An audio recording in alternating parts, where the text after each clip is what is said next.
The Persian Empire formerly centered in present-day Iran, as it was a massive civilization spanning from Egypt in the west and India in the east. Despite the enhancement on tolerance and equality the Persian leaders held, historically they were typically painted as antagonists by their rivals the Greeks, which makes sense due to the conflicts written by the victors and the Greeks who beat the Persians in the Great Persian War. Hi, my name is Jessa. Please join me as we look together the top 10 reasons you would never survive life in the Persian Empire. And before we begin, in the last video I was in the top 10 evil places that cursed royal families, I gave you guys a riddle. Did you get it? The riddle was, which fish costs the most? The answer is, drumroll please, a goldfish. Your next riddle will be at the end of this video. Anyways, let's get started. Number 10. Traveling constantly. Whenever we see maps of the Persian Empire, we're astonished to see how widespread the triumph of the rule was, but in reality it wasn't that each section of the map was buried in highland cities and bustling towns. Majority of the land was still engulfed in nature and had a lot of hills and grass. And because of the distance of how far everything was, everyone had to travel by horse or any other means that would take hours or days or sometimes weeks at a month time to get somewhere. It was very common to live in the nomadic lifestyle. You and your family would be required to get up and move from place to place than to live in one area for too long. Sometimes you'd even have to walk, and if you can't afford other means of transportation, it would also require you to be camping out a lot. I mean, considering there wouldn't be any light pollution due to the current times of major high skyline cities, that doesn't seem like a bad idea, but unless you really like to camp and you don't mind the other signs of civilizations might be days away and you have to walk all the way there and all the way back, then maybe you might like it. But also considering there was also no way of instant communication, once you go somewhere you might never see the people you meet ever again, unless you know a specific settlement they might be in. But hey, what if you don't get the memo that the party moved 3 days away?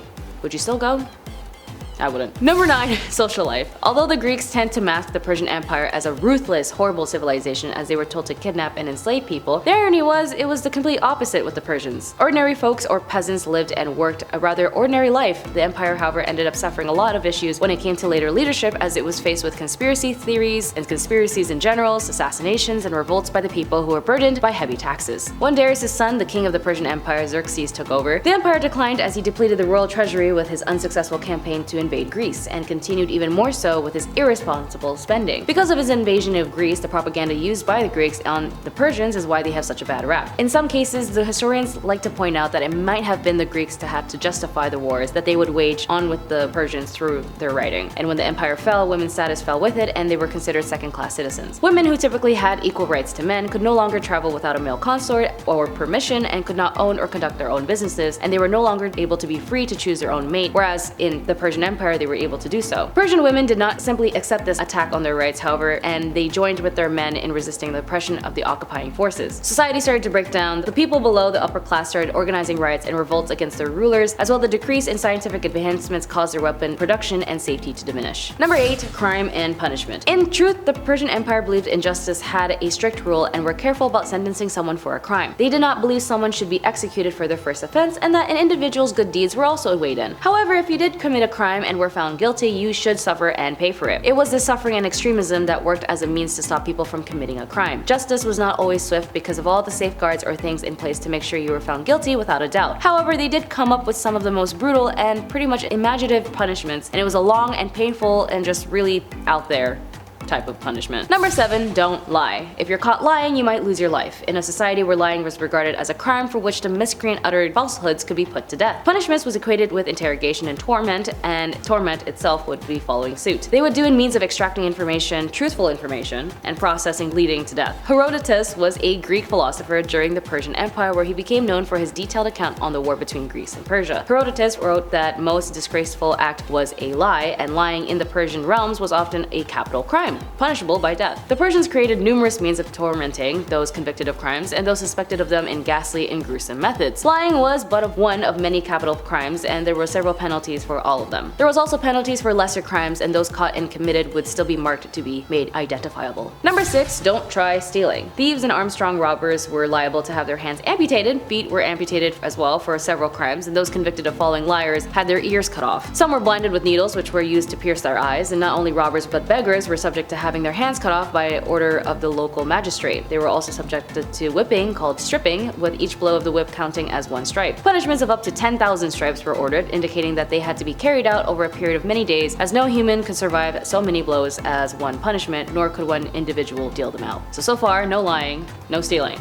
What else is there? Number 5. Ashes or flayed. Aside the other means of torment, it was not unusual under the first Persian dynasty to have criminals executed after they have endured several other means of torment. For other capital crimes, the subject was first blinded, then stripped, and then finally executed by being flayed alive, just like in Game of Thrones. The living victims was sometimes killed by removing the skin in stripes, which prolonged execution and obviously creating agonizing pain as each strip was removed. In other cases, the entire skin was removed in a single piece. In both instances, death usually occurred as a result of heart failure, according to modern analysis. Some executions, only a strip of skin were removed and the victim was left to die of hypothermia or as a result of infections of the wound. Flaying was not new to the Persians, as it was practiced by both the Babylonians and Assyrians prior to their conquest. In one case, a judge was executed for accepting bribes by flaying, and his skin was used into strips that was later turned into leather chairs that was assigned to a judge who succeeded him at the bench, who happened to also be the former judge's son. Thus, the succeeding judge had a daily reminder of the fate which befell on his dad, as a warning of what would happen to him if he succumbed to the temptation of profitable but illegal dealings with his office. As well as the Persians used ashes as a way to execute criminals. One method forced the convict to stand in a room which was filled with several feet of ash covering the floor until exhaustion forced to collapse. Over the course of several days, the victims would inhale ash into the lungs and eventually cause suffocation. Number 4. Milk and honey. You'd be surprised as they use milk and honey not as a sense of manna from heaven, but as a form of torment. From the ancient Persians, milk and honey were used in a much different manner. A convict sentenced to death by that manner was forced to fed a mixture of milk and honey, and then placed in a vat or a boat with a second vat or boat covering his torso with the head and limbs exposed. These were then slathered with the same mixture of milk and honey, and then the vessel would then be floating in a pond or other body of stagnant water. The ingested milk and honey would cause diarrhea, which in turn led to dehydration, while the exposed limbs and faces attract flies and other pests. The victims would be slowly eaten alive by the biting insects, which also bred maggots in the flesh, and the body would actually enter in the early stages of decomposition before death arrived to end the victim's suffering. The presence of urine and excrement in which the victim laid added vulnerability to attacks from parasites, which the victims was helpless to resist.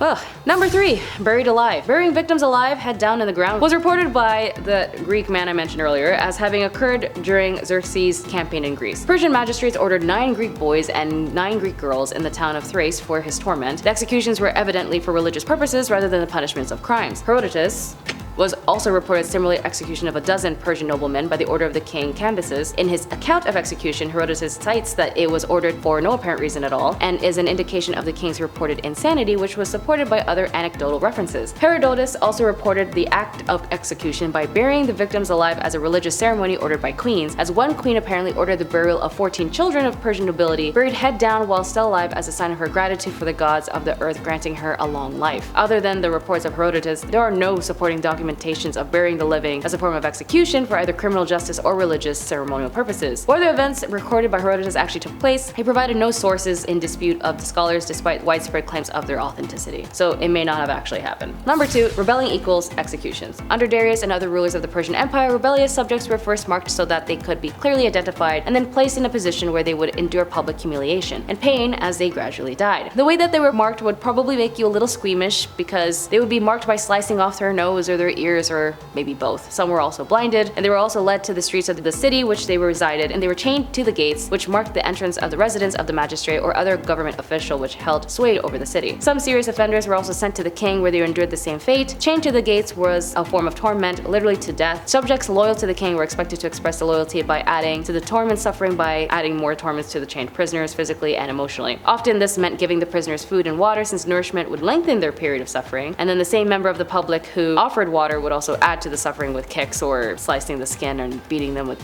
fists and sticks. The torment was actually allowed to continue until the victims finally gave up and died, and seldom pardon and offered to those chained to the gates. To see how long they would suffer was up to them. Some of those seen to be near death was released and nursed back to health, and then the process would begin all over again.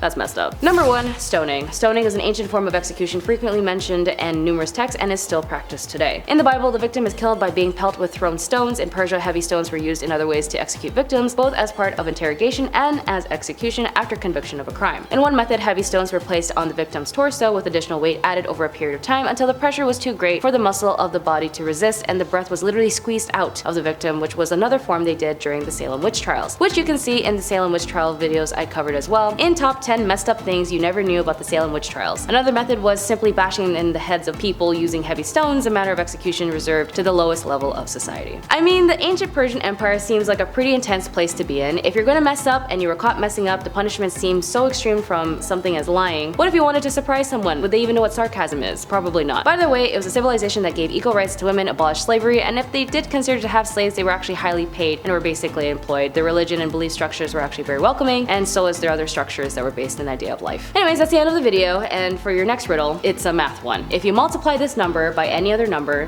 the answer will always be the same. What number is this? Be sure to put your answer in the comments below, and I will reveal the answer in the next video. Top 10 worst way women were punished in history. That's all for today. Thank you for joining me. My name is Jessa. Be sure to like and subscribe, and I'll see your beautiful faces in the next one. Bye!